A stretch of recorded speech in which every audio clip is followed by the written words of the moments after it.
Hello, I'm Bo Gorseski. Today we will be exploring going deeper with Code Builder and Classroom Mode in Minecraft. These are add-ons for Minecraft that can be used to help you manage your classroom and get your students into coding. Before we get started, don't forget to subscribe to our channel by clicking our logo during the video. Also, give us feedback or check out our related videos by clicking the pop-up cards in the upper right-hand corner. Here's how to go deeper with Code Builder and Classroom Mode in Minecraft. But in Code Builder, I'm going to get this little robot to follow me wherever I need to go. And on Code Builder, all you have to do on your keyboard, we are going to hit the letter C on the keyboard or that pause button. And this is where I'm currently set to use with MakeCode, Microsoft's version of it. You can flip it if you want left or right, different view. Now if you hit this block, and I'm going to hit OK, maybe I want to use Tinker instead. And by using Tinker, a great feature about utilizing Tinker is when you check out the agent trials. The agent trials will give you a great tutorial in this world to have the students go through and start creating. So I can go to Agent Trials 1, and this is just an excellent tutorial for any kid that gets started. It shows me screenshots, I go through, I hit Next. But basically you read the directions and then you try to make it happen. My first challenge is to go to that switch, and I'm going to drag this command, and when I double click the command, my robot should come right next to me because he's teleported. And there he is, he's right underneath me. So let's see what else we can do in Minecraft next. So now I'm ready to take my Minecraft skills a little bit further. I need some help managing my classroom. On the right hand side here I have my classroom tools for Minecraft. This is something that the teacher would put on their teacher device. It can only be on the Windows 10 computer or the Mac computer. But there's my server named, you can see it saved there. And whenever you pause a game in Minecraft Education Edition by hitting your escape key, you have a unique IP address.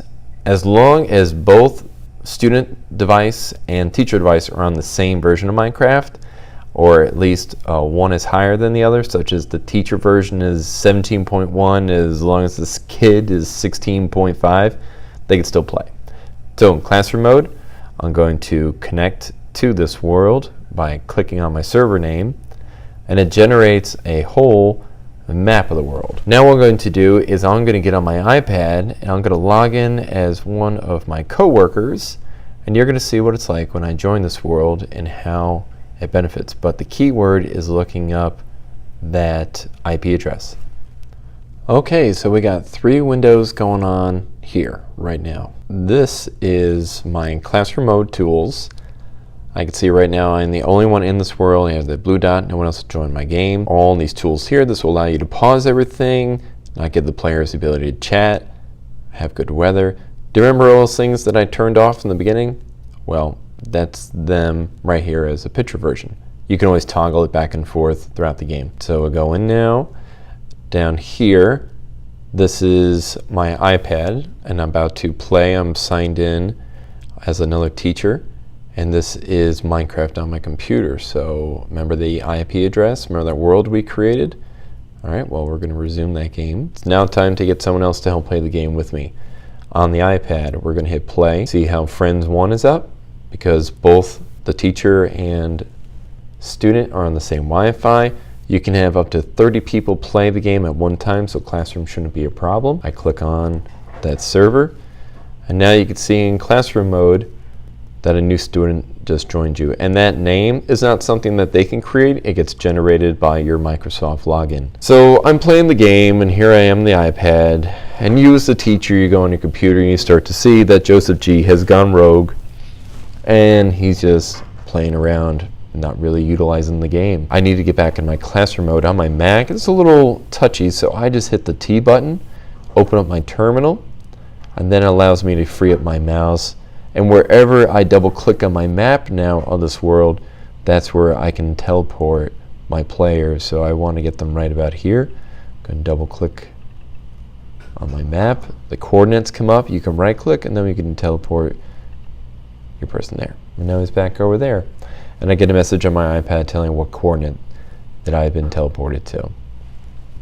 Maybe I start to see that Joseph He's doing something down here. Okay, everyone, mobs are on.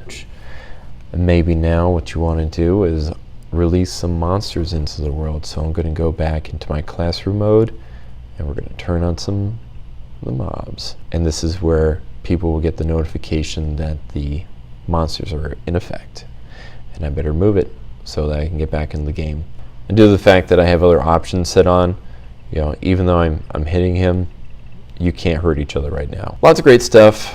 Minecraft, there are lots of great worlds, tutorials, tips, tricks, lesson plans, everything. You gotta explore that site. Check out some of the information and other resources that I have at the bottom of the YouTube description.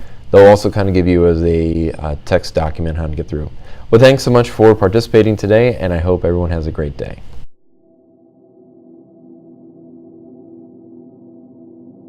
Thank you for watching this tutorial. Be sure to subscribe, like, comment, and follow us by clicking on the links below in the description.